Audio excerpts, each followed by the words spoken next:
दोस्तों वीडियो शुरू करने से पहले चैनल को सब्सक्राइब करके बेल आइकन जरूर दबा दें ताकि आप हमारी आने वाली कोई भी दिलचस्प वीडियो मिस ना करें। तो कहानी की शुरुआत होती है एक बिल्कुल सुनसान और एक खूबसूरत जजीरे से, जहां एक औरत जिसका नाम कैरोलीन है नहा रही होती है। कैरोलीन की जिंदगी में कुछ वक्त पहले एक बहुत बड़ा हादसा हो चुका था। उसने एक एक्सीडेंट में अपने शोहर को खो दिया था। हालांकि इस बात को कुछ महीने गुजर चुके हैं, लेकिन कैरोलीन आज भी हर पल अपने हस्बैंड की यादों में खोई रहती है और बहुत अकेली और उदास जिंदगी गुजार रही है। लेकिन कैरोलीन की इस खामोशी और उदास जिंदगी में ट्विस्ट तब आता है जब उसकी एक पुरानी दोस्त सेलिना उससे मिलने जजीरे पर आती है। सेलिना अकेली नहीं होती, उसके साथ उसका छोटा भाई मलिक भी होता है। मलिक को देखते ही समझ आ जाता है कि वो आम लड़कों जैसा नहीं है, बल्कि वो ज़हनी तौर पर थोड़ा कमजोर या बच्चों जैसा है। सेलिना और मलिक बचपन में ही यतीम हो गए थे, इसलिए सेलिना ही उसका ख्याल रखती थी। अब सेलिना को किसी काम से बाहर जाना होता है तो वो हमेशा की तरह मलिक को कैरोलीन के पास छोड़ देती है। कैरोलीन भी मलिक से बहुत प्यार करती है, इसलिए वो खुशी खुशी मान जाती है। सेलिना के जाने के बाद कैरोलीन मलिक को घुमाने के लिए जजीरे की उन हसीन जगहों पर ले जाती है जहाँ वो कभी अपने हस्बैंड के साथ घूमना पसंद करती थी। एक बड़ी चट्टान पर खड़े होकर जब कैरोलीन अपनी यादों में खोई हुई होती है तो अचानक मलिक का हाथ उसके कंधे पर लगता है। उस वक्त कैरोलीन को अपने जिस्म में एक अजीब सा करंट लगने लगता है, एक ऐसी फीलिंग जो उसने अपने हस्बैंड के जाने के बाद कभी महसूस नहीं की थी। घूमने के बाद जब वो दोनों घर आते हैं तो कैरोलीन मलिक के लिए खाना बनाने की तैयारी करती है। बातों बातों में जब वो मलिक से पूछती है कि उसे गोश्त कैसे खाना है तो मलिक कहता है ग्रिल्ड। ये सुनते ही कैरोलीन को फिर अपने हस्बैंड की याद आ जाती है। इतना ही नहीं, मलिक बिल्कुल उसी जगह बैठा होता है जहाँ उसका हस्बैंड बैठा करता था, जिससे कैरोलीन को लगता है जैसे माजी वापस आ गया है। पुरानी यादों में बहकर कैरोलीन एक अजीब हरकत कर बैठती है। वो मलिक को अपने मरे हुए हस्बैंड के कपड़े पहनाने की कोशिश करती है, मगर मलिक एक मासूम बच्चा है, उसे ये सब अजीब लगता है और वो मना कर देता है। इस बात पर कैरोलीन को अचानक बहुत गुस्सा आ जाता है। अपने गुस्से और अंदर की बेचैनी को कम करने के लिए कैरोलीन अपने कमरे में जाकर लैपटॉप पर काम करने लगती है, पर उसका ध्यान भटक चुका था। अपने जिस्म की गर्मी और बेचैनी को शांत करने के लिए वो शावर लेने चली जाती है। कैरोलीन अभी नहा ही रही होती है कि अचानक बाथरूम का दरवाजा खुलता है और मलिक अंदर आ जाता है। वो बताता है कि किसी का फोन आ रहा है। कैरोलीन थोड़ा हैरान होती है, पर वो मलिक को बाहर जाने को कहती है। अगले ही पल कैरोलीन सिर्फ एक तौलिया लिपेट कर बाहर आती है। पहले तो वो मलिक पर गुस्सा दिखाती है, फिर अचानक उसका हाथ पकड़कर उसके साथ बेड पर लेट जाती है और सीन चेंज हो जाता है। अब आती है वो रात। मलिक अपने कमरे में सो रहा होता है, पर घड़ी की टिक टिक की वजह से उसे नींद नहीं आती। वो उठकर बाहर आता है तो उसे कैरोलीन के कमरे से अजीब सी आवाजें सुनाई देती हैं, जैसे कैरोलीन को कोई तेज बुखार हो या वो शदीद बेचैन हो। मलिक जब दरवाजा खोलकर अंदर जाता है तो जो वो देखता है उससे हैरान हो जाता है।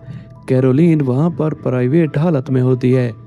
मलिक को देखकर कैरोलीन शॉक हो जाती है। मलिक कहता है कि उसे घड़ी की आवाज से नींद नहीं आ रही और क्या वो यहाँ सो सकता है। कैरोलीन उसकी मासूमियत को देखते हुए मना नहीं कर पाती। फिर मलिक उससे एक ख्वाहिश करता है कि जो वो कर रही थी क्या वो दोनों साथ कर सकते हैं। अगले दिन सुबह दोनों के बीच माँ बेटे जैसी लड़ाई होती है, क्योंकि मलिक बच्चों की तरह नहाने से मना कर रहा होता है। वो कैरोलीन को धक्का देकर घर से बाहर भाग जाता है। कैरोलीन उसके पीछे भागती है और उसे समझाती है। आखिरकार मलिक मान जाता है, लेकिन जब कैरोलीन उसे नहाते हुए देखती है तो उसके अंदर की फीलिंग्स फिर से जाग उठती हैं। इस दौरान मलिक कैरोलीन से कहता है कि वो उसकी पीठ पर मसाज कर दे और उसे नहलाए। वो कैरोलीन का हाथ पकड़ता है। अब इसके बाद डायरेक्टर ने अगला सीन देखने वालों की इमेजिनेशन पर छोड़ दिया। अगले दिन सेलिना वापस आती है मलिक को लेने के लिए, मगर इस बार मलिक अपनी बहन के साथ वापस नहीं जाना चाहता। वो कैरोलीन के पास खड़ा हो जाता है। कैरोलीन के चेहरे से भी साफ लगता है कि वो भी नहीं चाहती कि मलिक जाए। सेलिना को उन दोनों के बीच क्या हुआ इस बात का कोई अंदाजा नहीं होता। सिचुएशन को संभालती हुई कैरोलीन सेलिना से कहती है कि मलिक को एक दिन और रुकने दो, क्योंकि वो उसे मछली पकड़ना सिखाने वाला है। सेलिना मुस्कुराकर मान जाती है और चली जाती है।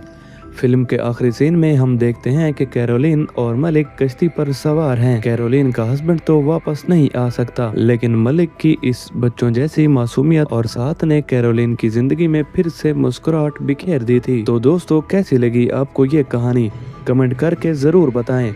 और हाँ, वीडियो को लाइक, शेयर और चैनल को सब्सक्राइब करना मत भूलना। मिलते हैं किसी अगली वीडियो में, तब तक के लिए गुड बाय।